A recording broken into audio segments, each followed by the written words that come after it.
प्रेम से बोलो सद्गुरु कबीर साहिब की जय। आए हुए संत भक्तों की जय। गुरु गोविंद की जय। साहिब साहिब।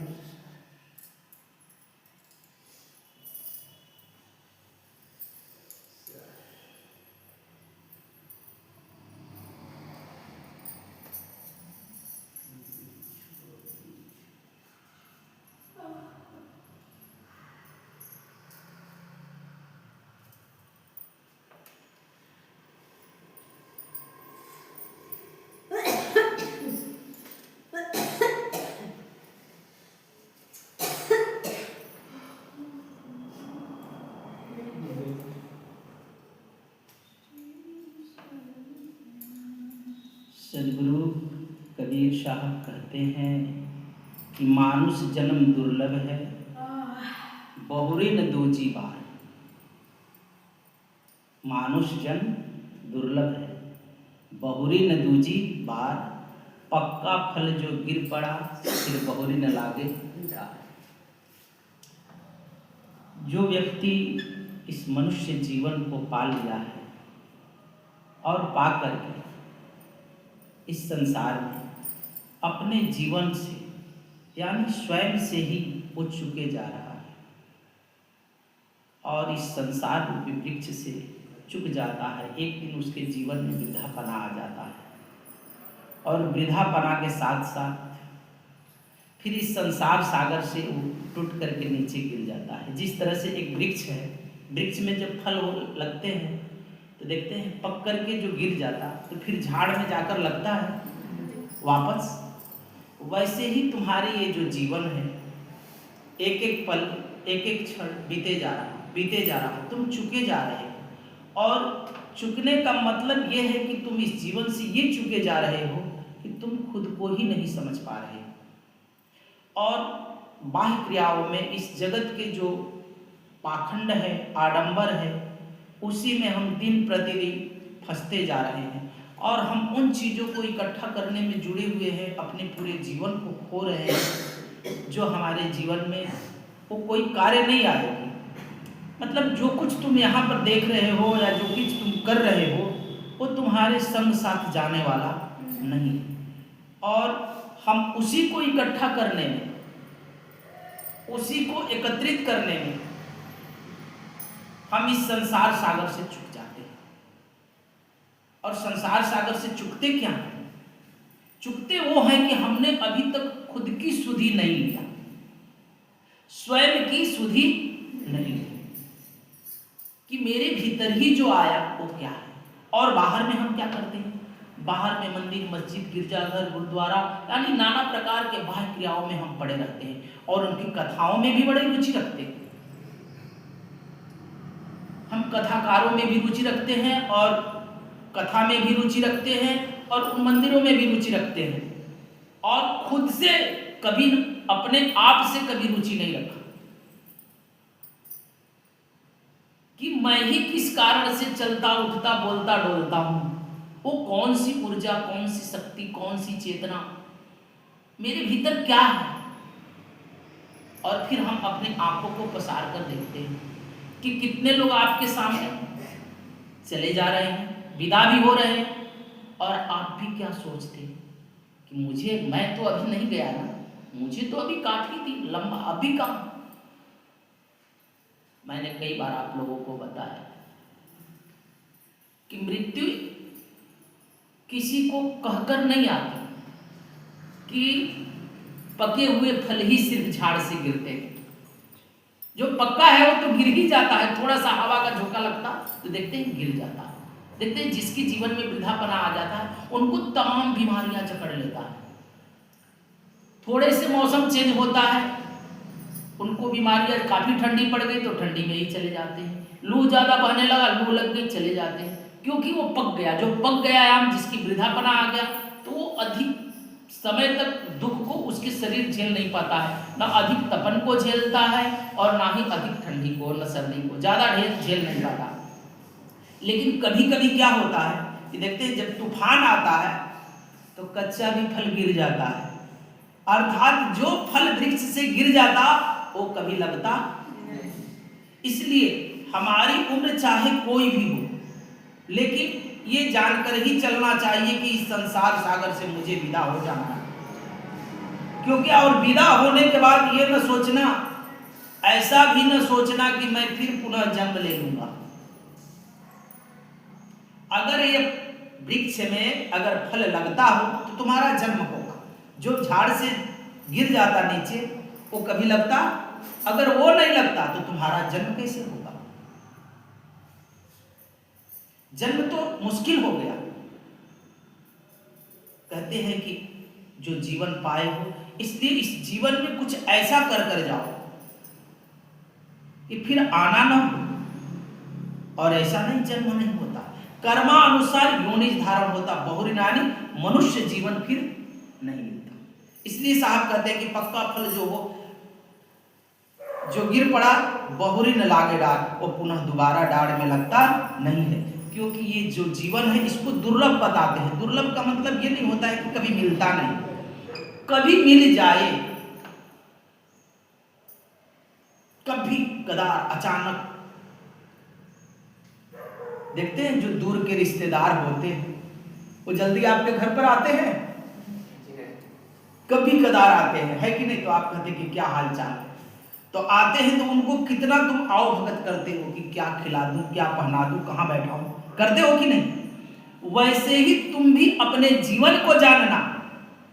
इसलिए इस जीवन को पाकर के मनुष्य को कभी दुखी नहीं होना चाहिए, चाहे जीवन जैसा भी, और उस परमात्मा का निरंतर ही स्मरण करना और धन्यवाद करना चाहिए। तूने ये मेरे ऊपर तुमने कृपा किया कि जो मुझे ये मानव जन्म दिया।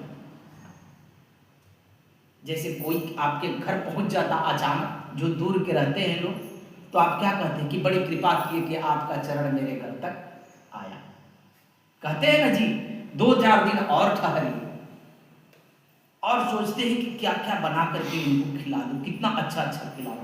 वैसे ही इस जीवन को पाकर के तुम सोचना कि इस जीवन में कितना मैं अपने जीवन को पाकर के अच्छा सत्कर्म करूं, कितना अच्छा अपने जीवन से कर्म करूं, ताकि जब मैं विदा हूं तो वहां भी अगर कोई पूछने वाला बैठा हो तो वो भी पूछे तक कहे कि नहीं, मैं इस संसार में बहुत सारे सत्कर्म किए हैं और मैं तेरा स्मरण किया हूं। अगर पूछने वाला हो तो वहां से भी तुम चुको नहीं। जैसे में सोचते हैं कि मैं क्या खिला दूं, तो वो मेहमान जाता है तो मालूम है क्या कहता है कि फलाने जगह उस ग्राम में गए थे, मेरे एक रिश्तेदार थे, तो उनके यहाँ गए तो बड़ा ही खातिर बातिर किए, अच्छा अच्छा भोजन बनाकर खिलाए, अच्छे से सत्कार किए, अच्छे आसन लगाए, अच्छे स्थान पे बैठाए, सुंदर स्थान में बैठाए। वैसे ही तुम इस जीवन को पाकर के अच्छा ही संगत करो, ये मेहमान के ही जैसे अपने जीवन को जानो। कब यहां से विदा होना है कोई ठिकाना नहीं है। इसलिए साहब कहते कि इस जगत में तो लोग स्वयं की तरफ नहीं झांक रहा, बाहर बाहर और आडंबर और पाखंड में पड़ा हुआ है। साहब कहते हैं कि ये दुनिया ऐसी हो गई है बावरी कि वो तो पाखंडों में, तीर्थ में, व्रत में, उपासना में, मूर्ति पूजा में ना जाने क्या क्या आस्था रखता है। वो जड़ वस्तुओं में ही अपनी आस्था रखता है सदा, चैतन्य में तो कभी आस्था नहीं रखता। कोई संत आए, कोई अभ्यागत आए, कोई सदगुरु मेरे द्वार पर आए, कोई महात्मा जन आए, इसका मैं कभी सत्कार करूं, इसका कार्य वो कभी नहीं करता। वो सदा अपने जीवन में क्या करता है, जड़ वस्तुओं में ही अपना आस्था रखता है, उनमें ही अपनी रुचि रखता है। साहब कहते हैं कि दुनिया ऐसी बावरी पाहन पूजन जा, ऐसी बौरा हो गई है। बावरी मतलब बावलापन हो गया, इसको कुछ आब खाब नहीं, कुछ समझ में नहीं आता। इसलिए साहब कहते हैं कि दुनिया ऐसी बावरी पाहन पूजे जाए, घर की चाकी को न पूजे, जाकी पीसा खा। कहते हैं कि उससे तो अच्छी है कि तुम्हारे काम आ जाती घर की चक्की, कम से कम इसमें तो पीस करके तो तुम कुछ न कुछ खा लेते हो। पहले लोग चक्की चलाते थे, अब तो मिल में ही पीस लेते हैं। तो कहते हैं कि उससे तो अच्छा है, वो तो किसी काम नहीं आता। लेकिन घर की चक्की तो कोई काम आ जाता है, घर का सील लोढ़ा तो काम आ जाता है, मसाला पीसने का काम आ जाता है। कहते कि इसकी उससे तो अच्छा इसी को पूजा कर लेता तो। लेकिन मनुष्य इतना इतना आडंबर और पाखंडों में भरा है कि सत्य मार्ग पर चलने से सदा वो विचलित रहता। और संत गुरु जो होते हैं वो सदा ही स्वयं ही अपने मुक्त जीवन को ही लेकर के, अपने जीवन में जान करके ही वो औरों को संदेश देते हैं, क्योंकि वो हरि के हो चुके रहते हैं, वो परमात्मा के हो जाते हैं, अपने आप को उसके हवाले कर देते हैं, समर्पित कर देते हैं अपने जीवन को, और तभी वो संतों के यहाँ संदेश देने जाते हैं। और हम तो ऐसा नहीं करते। अगर हमारे पास कोई संदेश देने आता है, साहब कहते हैं कि हरिजन हंस दसाली ये डोले, निर्मल नाम चुनी चुनी बोले, मुक्ता हल लिए चोच लुभावे, मौन रहे कि हरि यस गावे। कहते हरिजन हंस दशा लिए डोले, कहते कि निरंतर ही उनके जीवन में हंसवत दशा होती है। हंसवत दशा का नाम लेते हैं। हंस का मतलब होता है कि जो हंस होता है वो देखते हैं क्या करता है, उसके अंदर एक खास गुण पाए जाते हैं हंस के अंदर, कि अगर दूध है, अगर उसमें जल की मात्रा होती है दूध में, तो उसमें अपना मुख वो डाल दे तो दूध अलग हो जाता है और पानी अलग हो जाता है। उनमें ऐसे गुण पाए जाते हैं। वैसे ही जो मुक्त स्वरूप जो जिज्ञासु, जो ज्ञानी महात्मा संत गुरुजन होते हैं, तो वो आडंबर और पाखंड के संसार को, अगर जहाँ अध्यात्म की चर्चा होती है, ज्ञान की चर्चा होती है, वहाँ पर जब वो पहुँच जाते हैं तो उसमें कितना आडंबर पाखंड मिश्रित है उसको हटा करके मात्र सत्य सत्य की बोध कराते हैं कि ये जिज्ञासु जन, ये मुमुक्षु जन, ये श्रद्धालु, ये भक्त जो जन है, इस उपदेश को पा करके, इस ज्ञान को पा करके वो अपने परमात्मा लोक को, अपने निज घर वो लौट सके, इस जीवन के रहस्य को समझ सके, जो जीवन मिला है उसे एक सही दिशा निर्देश में चल सके, ऐसा वो निरंतर ही उपदेश दिया करते हैं।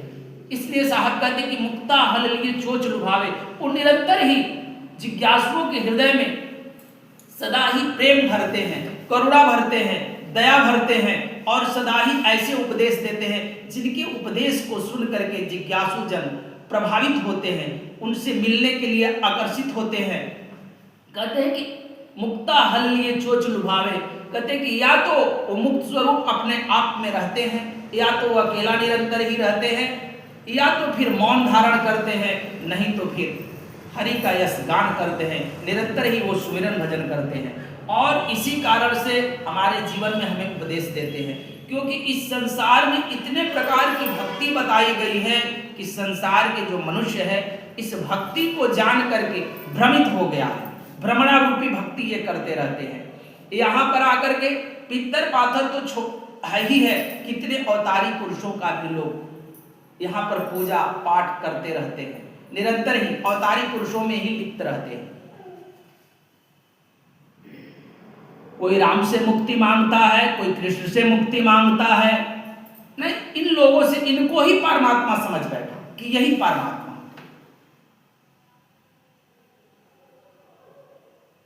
कोई अल्लाह अल्लाह कर रहा है इस दुनिया में, कोई मस्जिदों में जा रहा है, तमाम प्रकार के, कोई यहाँ पर नाना प्रकार के आडंबर और पाखंड फैले, लेकिन जो असली परमात्मा है, जिनकी भक्ति करने से हमारी मुक्ति हो, कभी हम उस तरफ बढ़ते नहीं हैं। और उसके लिए सबसे पहले हमें अपनी ही तरफ आना पड़ता है। हम सुबह से लेकर शाम तक कितने आडंबर और पाखंड में पड़े रहते हैं अपने जीवन में। कहीं काम धंधे में, काम धंधा करना चाहिए ये नहीं, लेकिन उस परमात्मा के लिए हमने कौन सा समय निकाला, जिसने हमारी हर श्वास को सदा चला रहा है, उसके लिए हमने कौन सा समय दिया अपने जीवन में? कोई समय नहीं देता। संसार के लिए तुम्हारे पास समय है जिसमें तुम यहाँ जिए जा रहे हो, और जिसमें तुम्हारा जीवन चुके जा रहा है, उसमें तुम कितना समय देते हो?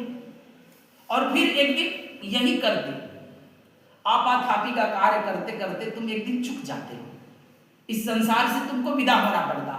तो न तुम्हारा शरीर ही रह पाता है और ना ही तुम्हारा धन ही तुम्हारे जीवन काम आते जाते हो, वो तो कोई कार्य नहीं आता। इसलिए सदगुरु कबीर साहब कहते हैं कि ना कछु किया इस संसार में, ना कछु किया न कर सका, ना कछु करने योग्य।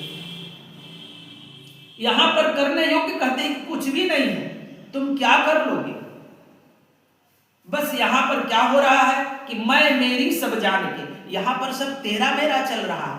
पूंजी थापत लोग कहते हैं कि यहां पर धन का व्यापार लोग करता है कि किसके यहां कितना धन है, यही गिनतियां कर रहा है।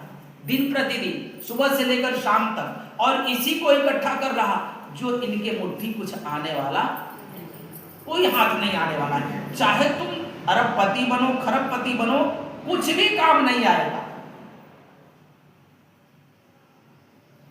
अंत समय में जब इस संसार सागर से विदा होगे, उसी समय में तुमसे सब सारी वस्तुओं का नाता टूट जाता है। मैं ये नहीं कहता हूं कि धन नहीं होना चाहिए, धन होना चाहिए, ये भी नहीं कहता कि कार्य नहीं करना चाहिए, लेकिन प्रथम कार्य है उस परमात्मा की भक्ति, उस परमात्मा का सुमिरन भजन, पहला कार्य।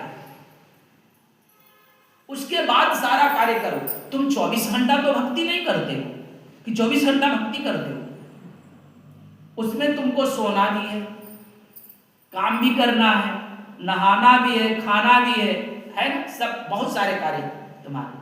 लेकिन उसमें से तुम्हारा कोई रूटीन बना कि मैं इतना समय अपने जीवन में इस परमात्मा के लिए मैं निकालता हूँ। जिसने मेरा ख्याल 24 घंटा रखता, क्या मैं उसका ख्याल कभी जीवन में 1 घंटा रखा? प्रतिदिन 1 घंटा 2 घंटा रखा? फिर अपने ऊपर ख्याल रखना, अपने ही ऊपर। मेरे भीतर ना जाने कितने विचार उठते रहते हैं इस संसार में। जो हम कार्य नहीं कर पाते हैं वो भी विचार हमारे भीतर आते हैं। देखते हैं जो कर नहीं सकते, कितने बार तो आता है मन अपने अंदर ऐसी खबर देता है कि फलाने का मर्डर कर दो, उसने ऐसे मुझे कहा। तुम समर्थाय नहीं हो करने में, फिर भी अंतर में ऐसी व्यग्रता उठी आपके भीतर। मन में कई बार आया दूसरे का धन देख करके कि इसका बेईमानी कर लूं, जबकि वहां पर इतना सशक्त पहरा है कि तुम 1 पैसा बेईमानी कर सकते नहीं। मन बहुत कुछ करता है, मन नाना नाच नचाता है, और मन के नाच पर व्यक्ति इतना अपने जीवन में नाचते चला जाता है। तुम देखते हो, तुम्हें अवसर मिले तो ना जाने कितने का धन बेईमानी कर लो, कितने को भ्रष्ट कर डालो, कितने को व्यभिचार से भर दो। तुम्हें अवसर मिलना चाहिए, लेकिन तुम क्या करते हो?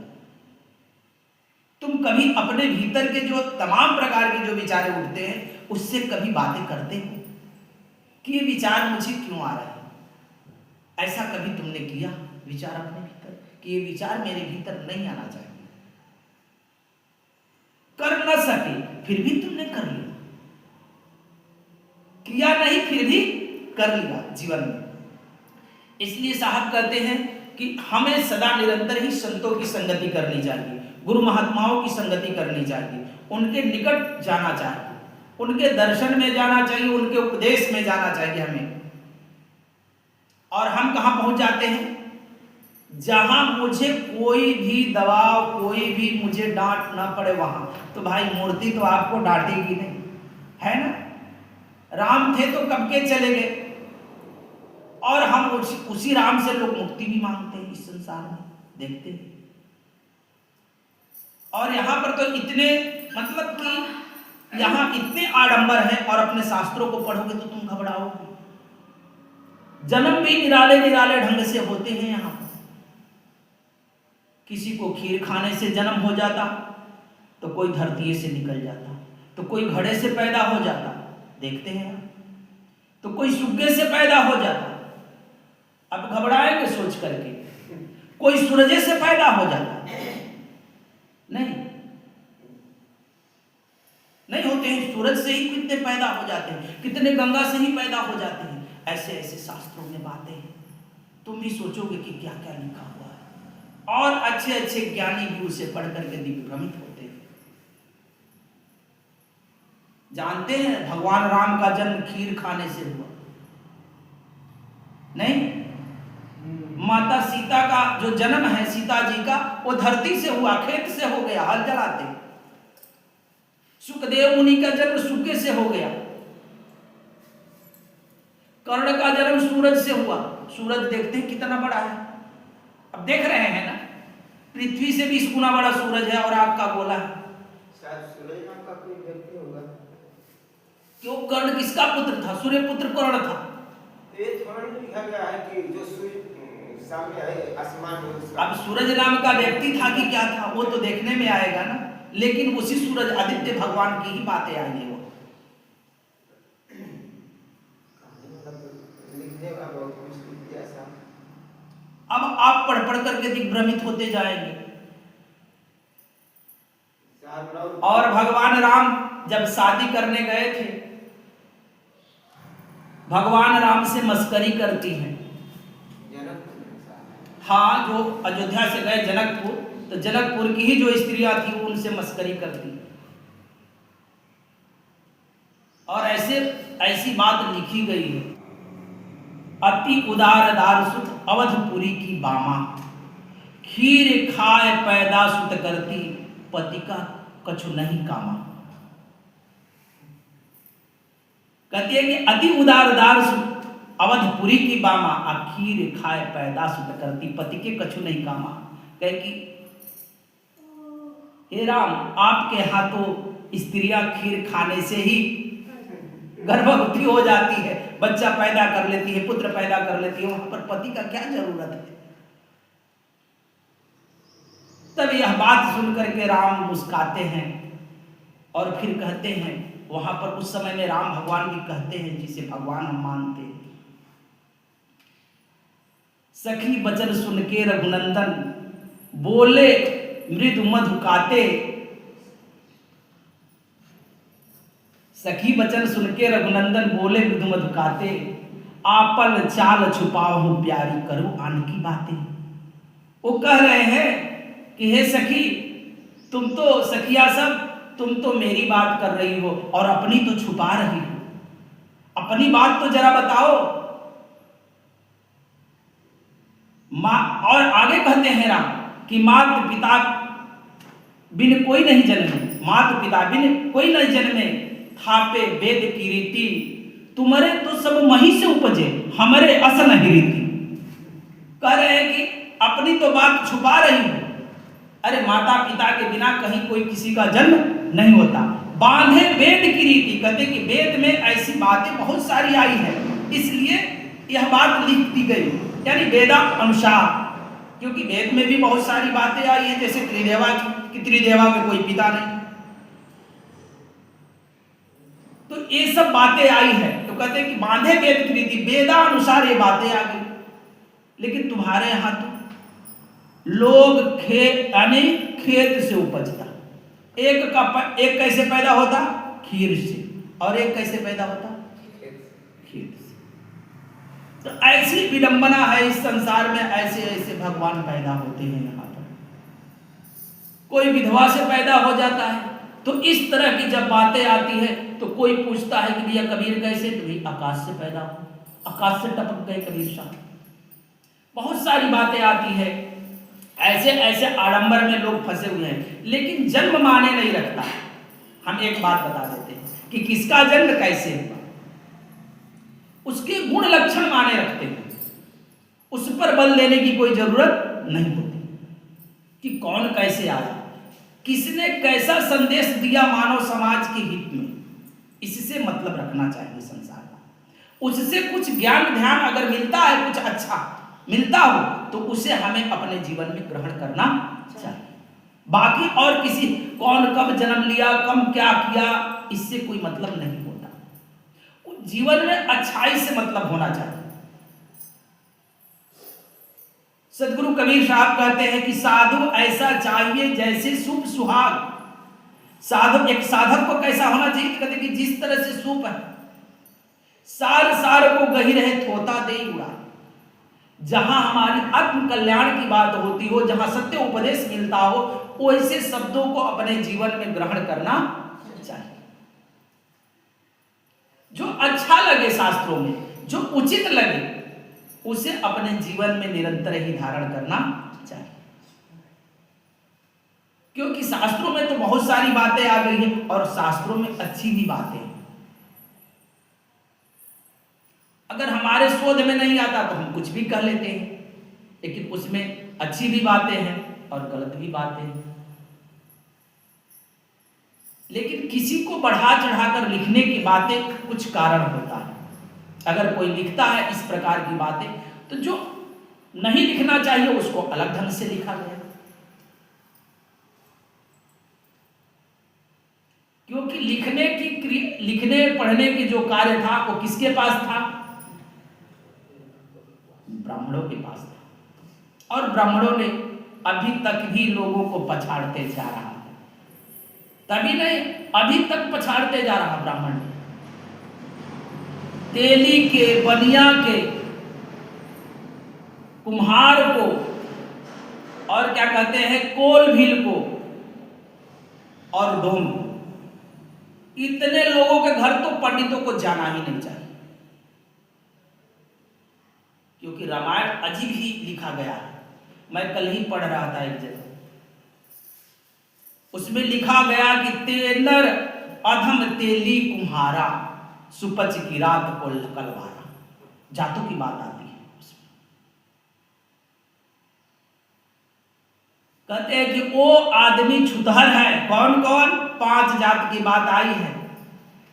तेली, कुम्हार, डोम यानी सुपच की रात को कलवारा।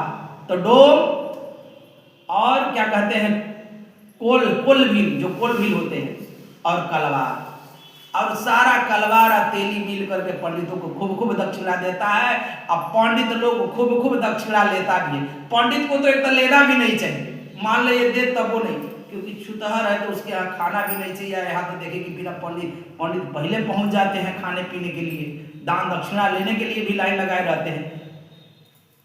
और मेरे साथ तो कल एक से बहस भी हो गई।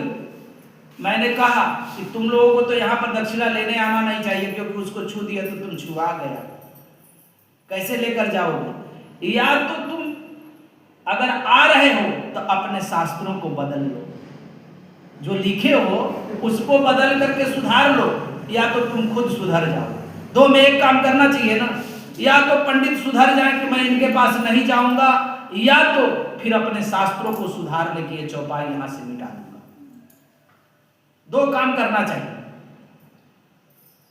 जो लिखे हैं ये कि तेनर अधम तेली कुम्हारा असुपच की रात कोल कलवारा। तो ये कितना अभद्र बात है। नारी हुए घर संपत्ति नासी, मुंड मुड़ाए भय सन्यासी। तो इस तरह से बातें लिखी गई है। और उसी रामायण को पढ़ कर उसी में चंदा कुल तेलिया बनिया दोनों खूब देता है रामलीला करवाने के लिए। वो राम भगवान के जितना भी यहाँ पर तेली बनिया है सबसे ज्यादा वही रुपया देता है। अपने को नीच साबित करवाने के लिए सब देता है पैसा। इनको तो कभी जाना नहीं चाहिए, इनके पास भूल करके भी नहीं जाना चाहिए। और उसमें लिखा गया कि जब चारों भाइयों का जन्म हुआ उस समय की बात लिखी गई कि मास दिवस का दिवस भया, मरम न जाने कोई। अब समझिए, मास दिवस का दिवस भया, मरम न जाने को। गोस्वामी जी लिख रहे हैं कि 1 महीने का 1 दिन हुआ, उसमें कभी रात्रि हुई ही नहीं। जब चारों भाई का जन्म हुआ तो ऐसा कभी हुआ है? और गोस्वामी जी कहते कि इसके बारे में हमको पता होता नहीं है। मरम न जाने को। हाँ, एक तो लिख रहे हैं कि मास दिवस का दिवस भाई 1 महीने का, रवि समेत रथ था के दिशा कवन विधि हो। कहते हैं कि जो इंद्रदेव, जो सूर्य देव थे, वो थक गए अपने रथ हाँकते हाँकते। उनके संग साथ जो और लोग थे वो भी सभी थक गए। रात्रि कैसे हुए? सभी थक गए चलते चलते, लेकिन रात्रि हुई नहीं। दिशा कवन विधि हो। और ऐसा कभी हुआ है? न खीर खाने से किसी का जन्म होता है, न धरती से। कोई धरती से पैदा होता है? अगर खीर खाने से सब पैदा हो जाते हैं तो कितने को खीरे खिला दो भाई है? तो इस संसार में जितने भी तुम्हारे शास्त्र हैं सभी गपौड़े से भरे हुए हैं। और जिस धर्म में यहाँ के लोग आडंबर और पाखंड में रुचि रखते हैं, पहले ठीक तरह से अपने धर्मों के बारे में ही व्यक्ति को जानना चाहिए कि हम क्या कर रहे हैं। हम कहाँ जा रहे हैं। ऐसे तो भगवान मनुष्य सभी है, राम ही भगवान नहीं, सभी भगवान है। लेकिन जो सत्य की भक्ति किया, क्योंकि इस राम की भक्ति करने से तुम्हारा कभी उद्धार होने वाला नहीं है। भक्ति करना चाहिए तो सिर्फ एक परमात्मा की, सदगुरु की भक्ति करनी चाहिए। सदगुरु कबीर साहब कहते हैं, वो तुम मुझको चाहे छाड़ सकल की आस। सदगुरु कबीर साहब कहते हैं कि अगर तुम मुझको चाहता है तो सभी के आस छोड़ देना चाहिए। मुझे ही जैसा होए रहे कि सब सुख तेरे पास। तो इस मनुष्य जीवन को पा करके व्यक्ति को निरंतर ही अपनी तरफ ही निहारना चाहिए और इस जीवन को पा करके उस परमात्मा की सदा भक्ति करनी चाहिए और किसी की भक्ति की आवश्यकता नहीं है।